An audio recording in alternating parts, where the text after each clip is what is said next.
Unit भाई भौणी मैंने आज जो आमर आनुआल मीट अच्छे जनरल बॉडी मीटिंग अच्छी से सब एंटरप्रेन्योर्स मान डक जिलापाल स्थानीय विधायक सांसद जीएमडीआईसी योगदान करेंगे एवं जेहेतु फ्लैश ब्रिक्स इस माइक्रो यूनिट भितर जाऊँगी से सरकार कौन सब योजना मान अच्छी प्रोत्साहन अच्छी से संपर्क में आमर सभ्य सभ्य मानू जनवा सहित जे तांकर कौन सब चैलेंजेस प्रॉब्लम मध्य विधायक एवं जिला प्रशासन रो दृष्टि आकर्षण करा आनुअल मीट एवं जनरल बॉडी डका जाए।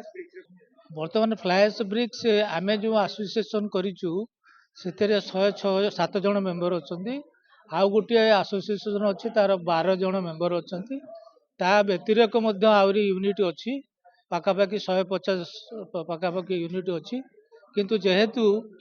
तांको कंचामाल आम उपलब्ध करूँ से मेंबर संख्या आम बढ़ई पारि ना।